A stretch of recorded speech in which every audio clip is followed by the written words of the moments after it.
I was stationed with the Army's 75th Ranger Regiment for many, many years, an elite special operations unit. And my unit and a couple of others were thrown together at the last minute and sent to Somalia to go capture a warlord. And the seventh and final mission is the events of Black Hawk Down. And in the course of the first 10 or the 15 minutes, I went through, to this day, the most intense enemy gunfire I've ever experienced in my life. In a matter of a city block or so, one of the guys who was sitting right behind me was shot in the head and killed instantly. Several of the men that were on my vehicles were wounded. And within a matter of minutes of arriving back at the base, my commander was telling me, "Jeff, you need to get your men back on your vehicles and drive back out into those city streets and see if there's anybody alive at the Durant crash site." And to this day, standing at the back of that Humvee, getting ready to go back out into the city streets is without question the most terrifying thing I've ever done in my life. And I was really grappling with not going back out there. I was absolutely certain if I drive back through what we just went through, all of us are going to get killed. And then at the same time, my wife and I had been married for a few years, and we had been trying for a couple of years to have a child. And I got a letter in the mail just a few weeks before this saying that she was pregnant with our first child. And so I was thinking, I'm never going to see my family again. My child is going to grow up and never have an idea of who his father is. And deep inside of me, everything was saying, "Jeff, this is crazy. Don't do this." But as a Ranger, I knew that I would totally be letting down my men. I'd be letting down the guys that are in the city streets who are fighting for their lives. So at the back of that Humvee, I started to pray.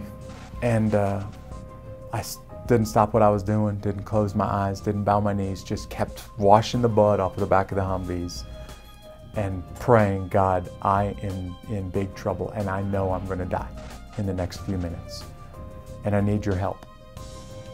And then at the back of that Humvee, you know, I had been reading my Bible daily, and a few days before this, I'd been reading the story from Matthew about Jesus in the Garden of Gethsemane. And standing at the back of the Humvee, I was starting to think about this whole scene. In fact, the scene was playing out in my mind while I was cleaning up the back of this Humvee. And I started to think, Jesus knew exactly what he was going to go through. And Jesus understood the pain and the suffering and the shame that he was about to endure before it ever happened. And I was thinking about going back out into the city streets thinking, I know what's going to happen to me. And I'm not going to survive if I do this. And then I started to think about the words of Jesus' prayer, and it started to dawn on me when he said, "Father, if there's any way possible, let this cup pass from me." He was essentially saying, "God, I really don't want to do what I know I have to do." And at the back of that Humvee, I started to pray the same prayer. "Jesus, if there is any way possible, let this cup pass from me. I don't want to go back out in those city streets." And then it was almost like I could hear him saying those words in my own ears when he said, "Next, not my will, but your will be done." And I prayed, "God, not my will, but your will be done. Whatever you want to happen to me next, I totally trust it in your hands." And at that point, I think I finally started to realize the eternal significance that a faith in Jesus Christ makes. I knew it all along, but it made all of the difference for me as a warrior in Somalia. Because at that point, I started to realize my life is in God's hands. I don't control what happens to me next, God does. I do the absolute best I can, and I trust the results in his hands. But really what made a profound difference for me, if I don't survive, my eternity has been settled 2,000 years ago at the cross. I know I am going to spend eternity in heaven. And really it became so clear to me, go home to be with my family in the United States or go home to be with my Father in heaven. It doesn't really matter. No matter what happens next, because of my Christian faith, I cannot lose. It's a no-lose situation. And I think at that moment, I started to have total peace about what was going to happen next. For the entire rest of that night, I was still totally convinced that I was going to die. But from the moment that I finally realized my eternity is settled, there's nothing I can do but trust it in God's hands. From that moment on, I was at total peace with the idea that I'm going to die in the next few minutes. But I know where I'm going to spend eternity. What became really, really clear to me, and it was almost immediately after God gave me this supernatural sense of peace. When I'm talking to audiences, I tell them, I was thinking, I've tried to share my faith with my friends. They know that I'm a Christian. They know that Jesus Christ is the center of my life. But I've really not been as urgent as I should have been with them. And before I drove back out in the city streets the second time in Mogadishu, I started to pray, God, give me one more chance to talk to these men about Jesus. It's in your hands what they do with it after that, but give me one more chance to at least explain what I believe and explain what Jesus has done for them on the cross. And then I got back on those Humvees and drove back out into the city streets again and again and again. I spent the next 18 hours out there and stayed there until 9 o'clock the next morning, and we were being shot at all night long. My men were being wounded all night long.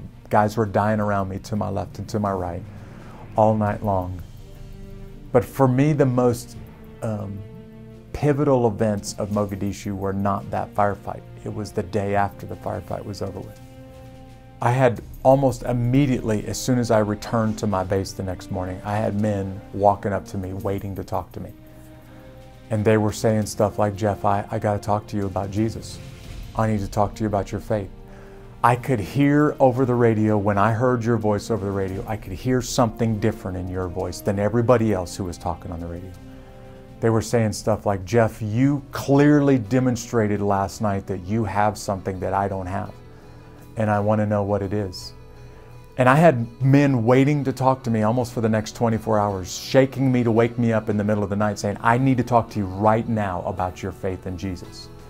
And I had a chance to share my faith with a lot of men who knew that I was a Christian, who I tried to talk to about Jesus many times before this, but they didn't want to hear it. Now we're saying, I got to know right now about Jesus, Jeff, and I need to talk to you about it. And I think what really captured it for me was I developed this sense of urgency in Somalia.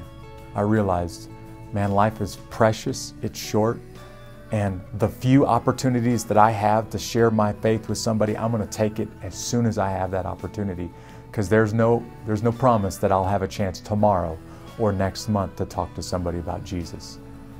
And just the sheer violence of Mogadishu showed me how fragile human life is.